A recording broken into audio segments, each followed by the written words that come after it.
Hello बच्चों, I am third year medical student और आज मैं आपको बोर्ड एग्जाम के बारे में इतनी ज्यादा इंपॉर्टेंट इन्फॉर्मेशन देने वाली हूँ कि दीदी कंफ्यूजन हो रहा है इतना पास में बोर्ड एग्जाम और बोर्ड में ऐसा लग रहा है कि मैंने कुछ तैयारी नहीं की, मैंने कुछ पढ़ाई नहीं है। साइंस पढ़ूँ, मैथ्स पढ़ूँ, पहले क्या पढ़ूँ कुछ समझ नहीं आ रहा है मेरे को।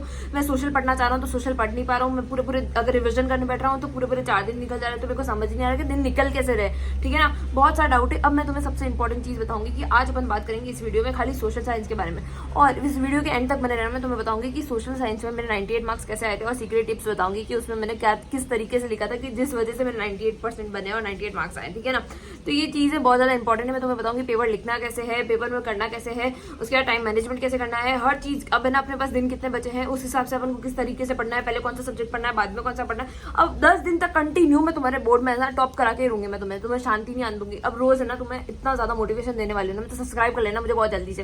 तो अब सबसे पहली चीज करते हैं अपन सोशल में। सबसे पहले सिलेबस कंप्लीट करना is must must must must. एक भी चीज, एक भी टॉपिक है ना बोर्ड में, अगर आपको 99% 100% लाने हैं तो एक भी चीज सिलेबस की छोड़ना मत। अगर आपने सोच रखा है कि यार ये टॉपिक्स तो नहीं आया, पिछले साल कभी आया नहीं, तब क्यों आएगा, ऐसा सोच के छोड़ना ही मत बिल्कुल भी, क्योंकि इस बार बोर्ड का पैटर्न ही बदल गया है। 50% कॉम्प्लीमेंट्री बेस है, अलग अलग तरीके से आएंगे क्वेश्चन, बहुत तरीके से आएंगे। तो अपन को क्या करना है, सबसे पहली चीज सिलेबस कंप्लीट करना है, कोई भी चीज मत छोड़ना। अब अपने पास तुम सोचोगे दीदी टाइम बहुत कम है क्या करूं, तो मैं आगे जो टिप्स बताने वाली हूँ ना बहुत ज्यादा इंपॉर्टेंट है, उससे बहुत ध्यान से सुनना। ठीक है, तो अभी सबसे पहले अपन ने सिलेबस कंप्लीट किया है, बहुत सारी तरीके से हर जगह से अपन ने सिलेबस कंप्लीट कर लिया। सेकंड चीज आती है रिवीजन। अगर अपन ने सिलेबस कंप्लीट कर लिया है उसके बाद भी अपन को याद नहीं रहेगी चीजें, और सोशल ऐसी चीज है कि आपने रात को पढ़ी है सुबह भूल जाओगे। मैं तो खुद ही भूल जाती थी यार, मेरे को 4 घंटे एक आंसर याद करने में लग जाते थे। तुम्हें भी लगते हैं, कोई बात नहीं, सबको लगते हैं, कोई दिक्कत नहीं है। मेरे को तो रिवीजन करने में भी 4 दिन लगते थे। आए ना मेरे 98 मार्क्स, तो मैं तुम्हें बता रही हूँ ना टिप्स कैसे आते हैं 98 मार्क्स लाने के लिए। तो बहुत ध्यान से सुनना मेरी बातों को। ठीक है, तब अब बात आती है रिवीजन पे। रिवीजन कैसे करें अपन,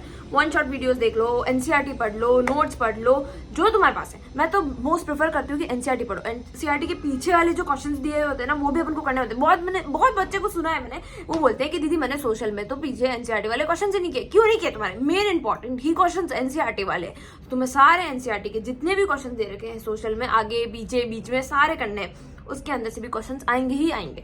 अब कैसे पता चलेगा पिछली बार कैसे क्वेश्चंस आए थे, इस बार कैसे क्वेश्चंस आएंगे, क्या बात है। तो अपन को सबसे इंपॉर्टेंट चीज आती है पीवाईक्यूज। देखो मेरा पहला सीक्रेट टॉपिक ये, मैं 5 सीक्रेट है भाई मेरे, तो इस वीडियो में मैं सारे सीक्रेट बताने वाली हूँ कि भाई कैसे लाई हूँ मैं 98%। ठीक है, तो पहली चीज तो हो गई मेरा पीवाईक्यूज की है। और मेरी बात आज तुम लिख के ले लो कि 90 से 80% तुम्हारा पेपर जो आएगा वो पीवाईक्यूज से आएगा। और अभी तक किसी बच्चे ने अगर पीवाईक्यूज चालू नहीं किए और उसका वाले रिविजन बाकी कुछ भी बाकी हो, पीवाईक्यू करना चालू कर दो, तुम्हारा अपने आप रिविजन हो जाएगा।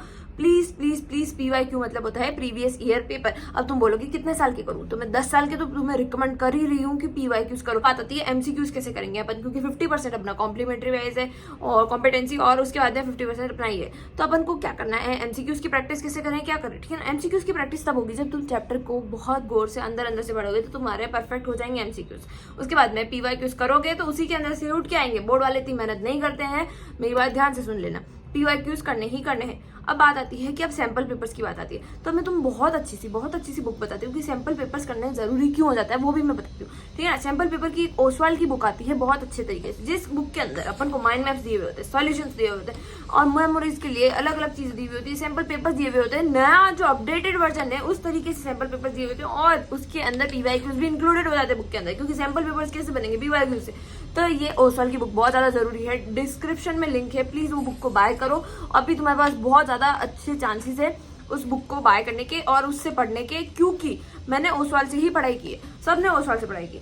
तो प्लीज ओसवाल की बुक जो है एक बार ट्राई करो, खरीदो और उससे अपने पढ़ने में लगाओ, तब जाके तुम्हारे अच्छे मार्क्स आएंगे ही आएंगे। मैं ऐसा कोई भी नहीं है कि भाई ओसवाल की बुक, और ऐसे मैंने जेन्युइनली ओसवाल की बुक से पढ़ाई की है, तुम्हें भी करनी चाहिए, क्योंकि उसके सैंपल पेपर्स बहुत हेल्पफुल होते हैं। अब सैंपल पेपर्स हेल्पफुल क्यों होते हैं, क्योंकि देखो अपन को कैसे पता चलेगा अपन कौन से लेवल पे, अपन को वो देखना ही पड़ेगा ना। और 3 घंटे बैठना तो अपन को आता नहीं है, मम्मी 10 मिनट में खाना ले आओ, मम्मी 10 मिनट में ये ले आओ, 10 मिनट में बाहर चला जाता हूँ, 10 मिनट फोन चला जाता हूँ, अपने तो माइंड डिस्ट्रैक्ट हो चुका है पूरा। अपन को क्या करना है, 3 घंटे बैठ के पूरा पेपर देना है। अपन को पता चलेगा कि हाँ मुझे इतना आता है, इतना नहीं आता, तो टेंशन लेने की जरूरत नहीं है, उसमें आंसर्स भी दिए हुए, आंसर से भी याद कर लो। इसलिए सैंपल पेपर करना जरूरी हो जाता है अपन को। ठीक है, अपन ने कर लिया रिवीजन, अपन ने कर लिया सिलेबस कंप्लीट, अपन ने कर लिए हैं पीवाईक्यूज, अपन ने कर लिए हैं सैंपल पेपर्स। अब इंपॉर्टेंट टिप कि मैं सोशल का पेपर लिखूं कैसे, ये दुनिया में सबसे ज्यादा इंपॉर्टेंट चीज है। तुमने सब कर लिया है, उसके बाद में अगर तुम्हें पेपर लिखना ही नहीं आता है तो तुम्हारे पढ़ने का कोई सेंस नहीं बनता है। ज्यादातर पेपर लिखना कैसे है, पेपर लिखना नहीं आएगा तुम्हें तो तुमने जितना भी पढ़ा है वो सारा लॉजिक अपना वेस्ट हो जाएगा। तो अब अपन पेपर कैसे लिखेंगे, सबसे पहली चीज ये ध्यान रख लेना कि पेपर भरना होता है अपन को, पेपर की कंजूसी करनी नहीं है, जितना भर सकते हो जितनी स्पीड में लिख सकते हो। और एक तो है ना, लिख लिख के याद करने की प्रैक्टिस चालू कर दो, बिल्कुल लिख लिख के पढ़ते नहीं हो तुम लोग, लिखो और फिर याद करो, एक आंसर याद करो उसे लिखो और फिर याद करो, लिख लिख के प्रैक्टिस करनी है अपन को, कैसे भी करके लिख लिख के प्रैक्टिस करनी है, फिर याद होगा, तब अपनी स्पीड बढ़ेगी। बोर्ड में राइटिंग और बहुत जरूरी होता है। तो अब अपन बात कर रहे हैं लिखने के तरीके की। मान लो 2 मार्क का क्वेश्चन आया है तुम्हारे, अब मैं अगर मेरा सीक्रेट बताऊं तो मैं तो पूरा है ना बहुत पेजेस भर के आती थी। अगर 2 मार्क का आया है तो मैं आधा पेज आराम से भर रही हूँ,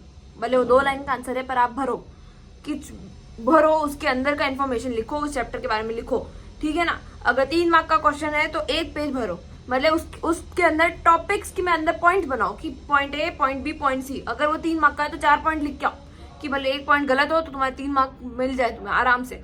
5 मार्क का है तो भले 3 पेज भर के आओ तुम। 5 मार्क का अगर कोई क्वेश्चन आ रहा है तो 3 पेज भरो। सोशल में भरना बहुत इंपॉर्टेंट हो जाता है। पेपर भरने का मतलब ये नहीं कि गाने लिख के आ गए हो, अगर उस चैप्टर के अंदर से तुम्हें जो भी आता है उस बारे में लिखो। उस क्वेश्चन के बारे में तो अपन को लिखना ही लिखना है, ऊपर की 4 लाइनें आएंगी वो क्वेश्चन के बारे में ही लिखनी है अपन को कि भाई मेरे को इस क्वेश्चन के बारे में कुछ नहीं आता पर ये 4 लाइनें तो आती वो लिख दिया अपन ने। उसके बाद में वो चैप्टर के अंदर आपको पता ही होगा ना, वो चैप्टर के अंदर से तो वो लिखो। बोर्ड में मार्क्स मिलते हैं पर पेपर भर के आना है, एक भी क्वेश्चन छोड़ के नहीं आना है, कुछ भी नहीं करके आना है। अब सेकंड टॉपिक आता है कि भाई प्रेजेंटेशन भी जरूरी है। पेपर तो भर दिया है, आंसर लिख दिया है, सब कर लिया है अपन ने, सब कर लिया है बहुत अच्छे से, कि पढ़ के भी गए थे, पेपर लिख भी दिया है, मन से भी लिख दिया है, अच्छे से भी लिख दिया है, जो पेपर था एनसीईआरटी की लाइन टू लाइन भी लिख दिया है अपन ने। अब बात आती है अपन को प्रेजेंटेशन कैसे करनी है। अब ले जाओ, मैंने तो 2 पेन यूज किए थे, भले तुम्हारे टीचर जो कहे पेन नहीं यूज करना, फलाना यूज नहीं करना, ढिमकाना यूज नहीं करना, मैंने तो कहते थे ब्लैक और ब्लू पेन बहुत अच्छे तरीके से यूज, और पेंसिल। अब अपन को पेपर को काटा पीटी करके नहीं लिखना है। मान लो तुमने कोई आंसर गलत लिखा, 1 लाइन खींच दो उसमें, बस, उससे ज्यादा कुछ करने की जरूरत नहीं। अगर ऐसे ऐसे गज करके लिखा ना तो कोई सेंस नहीं बनेगा तुम्हें, और ना एग्जामिनर थवड़े मार के भेजेगा। अब बात आती है कि काटा पीटिंग की। अब अपन ने बहुत अच्छे से पेंसिल से काटो, भले उसे तुम्हें लग रहा है गलत है तो पेंसिल से काटो, टाइम मैनेज करो अपना, ठीक है ना। ऐसे गज करके काटना ही नहीं है, व्हाइटनर यूज ही नहीं करना है, ये सारी चीजें करनी नहीं। अब अपन ने आंसर लिखना चालू किया, हेडिंग डाली, उसके अंदर से अपन ने हेडिंग के अंदर से हेडिंग को थोड़ा बड़ा करके उसके अंदर पॉइंट लिख दिया, दूसरी हेडिंग डाली, उसको आंसर लिख रहा अपन। मान लो कि 5 मार्क का आंसर है तो तुम लिखोगे कैसे? पहली हेडिंग डाली ब्लैक पेन से, उसके नीचे उस हेडिंग के बारे में थोड़ा सा जितना भी आता है सब कुछ लिख दो, भले थोड़ा सा भी आता है वो लाइन भी लिखो उसके अंदर, वो पॉइंट बन जाएगा। दूसरी हेडिंग लिखो, तीसरी उसके अंदर लिखो, फिर तीसरी हेडिंग लिखो, उसके अंदर लिखो, पॉइंट वाइज आंसर लिखना सीख लो। कोई पैराग्राफ में लिख के नहीं आएगा, सुन लो मेरी बात, तो मार्क्स नहीं मिलते हैं, वो बोर हो जाता है एग्जामिनर पढ़ते पढ़ते, इसलिए अपन को लिखना है पॉइंट वाइज में। वो ऐसे धड़ाधड़ कॉपी चेक होती है तो ऊपर की कीवर्ड्स देखने होते हैं, उनको इंपॉर्टेंट चीजें देखनी होती है। तो मेरी बात ध्यान से सुनी ना तुमने कि ऐसे लिखना है पेपर। अब बात आती है टाइम मैनेजमेंट की। अब तुम्हें जो भी कहे, सेक्शन ए पहले करो, सेक्शन बी पहले करो, सी बाद में, डी इधर उधर, प्लीज मेरी बात ध्यान से सुन लो। अगर तुम्हें अच्छे से मार्क्स लाने हैं, जिस तरीके से मेरे भी आए हैं, मैंने भी पेपर दिया है बोर्ड का, तो प्लीज सीक्वेंस में लिखो, कोई भी दिक्कत नहीं होती है। अगर ज्यादा से ज्यादा दिक्कत हो रही है तो 5 मार्क का पहले लिख दो, पर मैंने तो ऐसे कभी नहीं किया। मैं अगर तुम्हें राय भी दे रही हूँ ना तो बहुत सही दे रही हूँ कि भाई सीक्वेंस में लिखो, टाइम मैनेज करना सीख लो ना। पहले बाद में क्या करना अपन को, section A, section B, section C, section D पूरा। अगर बीच में आंसर नहीं आ रहा है किसी का, मान लो कि सेक्शन बी का आंसर नहीं आ रहा, ऐसा नहीं है पीछे लिख दिया आपने, पेज छोड़ दो, भले 2 पेज छोड़ दो, आपको लगता है कि आंसर 2 पेज में आएगा तो इतने पेज छोड़ दो, आपकी इतने में आएगा, इतना पेज छोड़ दिया है मैंने। पर ऐसा नहीं कि सेक्शन बी का आंसर सेक्शन सी और डी में लिखा हुआ है, ऐसा नहीं करना है अपन को कभी भी। तो ठीक है ना, पेपर लिखना तरीका आना चाहिए कि सेक्शन ए का सेक्शन ए, सेक्शन बी का सेक्शन बी में पूरा, ठीक है ना। अब बात आ जाती है कि अपन को टाइम मैनेज करना है, तो हाँ अपन को जल्दी पता है एक ट्रिक होती है, पेपर लिखने से पहले सोच के बैठो कि भाई मैं पेपर जल्दी लिखूंगा, तो वो पेपर अपने आप जल्दी लिखा जाता है, ठीक है ना। बिल्कुल स्ट्रेस लेना नहीं है, बिल्कुल टेंशन फ्री होकर पेपर लिख के जाना है, बिल्कुल सब आता है अपन को, ये सोच के पेपर लिख के जाना है, बिल्कुल टेंशन नहीं लेनी है अपन को। आज अपन ने सोशल की बात की है, उसके अलावा तुम्हें हिंदी, इंग्लिश, साइंस, मैथ्स, जिसके भी बारे में तुम्हें बात करनी है प्लीज कमेंट सेक्शन में लिखो। जो भी दिक्कत आ रही है मुझे बताओ कमेंट्स में, मैं तुम्हें बहुत अच्छे से गाइड करूंगी। अगली वीडियो में तुम जो बोलोगे उस पर वीडियो बनाऊंगी और कल के कल मैं अपलोड करूंगी, कोई टेंशन ही नहीं है किसी भी चीज की, है ना। बिल्कुल भी मैं यहाँ बैठी हूँ, तुम्हारा कमेंट का रिप्लाई भी मैं दूंगी, तुम्हें जो दिक्कत है वो मैं बताऊंगी। जल्दी से जल्दी अपन को बोर्ड बहुत अच्छे से क्लियर करना है बस। All the best, Sacha.